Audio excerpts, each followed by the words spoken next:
Hello guys, welcome back to my channel. எனக்கு என்ன பார்க்குறோன்னா இந்த சன்ஷேட் பற்றி தான் பார்க்குறோம். ரீசெண்டாக இது நான் ஃப்ளிப்கார்ட்டில் வாங்கியிருந்தேன். என்னோட காருக்கு ஒரு சன்செட் ஏற்பட்டுச்சு. இந்த ப்ராடக்ட்டை நான் 390 ஆல்மோஸ்ட் 400க்குள்ளே வாங்கியிருந்தேன்.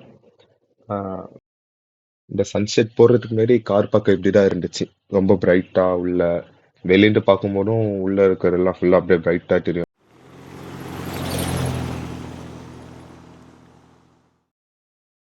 இந்த சன்செட் போடுறதும் ரொம்ப பெரிய டாஸ்க்லாம் இல்லை, ஈஸியாகவே போட்டு முடிஞ்சிருச்சு. விண்டோஸ்லாம் இறக்கி ஏற்றும் போது கூட நம்மளுக்கு ரொம்ப இதெல்லாம் டிஸ்டர்ப் ஆகலை. இது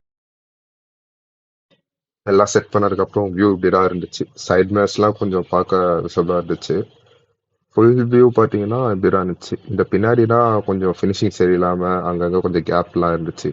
பட் ஓகே, குறித்த ரேட்டுக்கு ஓகே தான். வெளியேறது பார்க்கும்போது கூட அவ்வளோ பெருசாக தெரியல. இந்த சைட் பார்டர்ஸ் மட்டும்தான் தெரிஞ்சிட்டு இருந்துச்சு. ஓகே, ஆனால் யூஸ்ஃபுல்லான ப்ராடக்ட் தான் இது. அவ்வளோ கைஸ், ஃபுல்லாக அப்படி தான் இருக்குது. விண்ட்ஷீல்ட் போட்டதுக்கப்புறம் கொஞ்சம் கூலிங் அதிகமாக இருக்கிற மாதிரி ஃபீல் ஆகுது. இவ்வளோ ஹீட் உள்ளே இறங்காமல் வண்டி ஆன் பண்ண உடனே சில்லுன்னு ஆயிட்டு. மறக்காமல் சப்ஸ்கிரைப் பண்ணுறேங்க, லைக் பண்ணுறேங்க, ஷேர் பண்ணுங்கள்.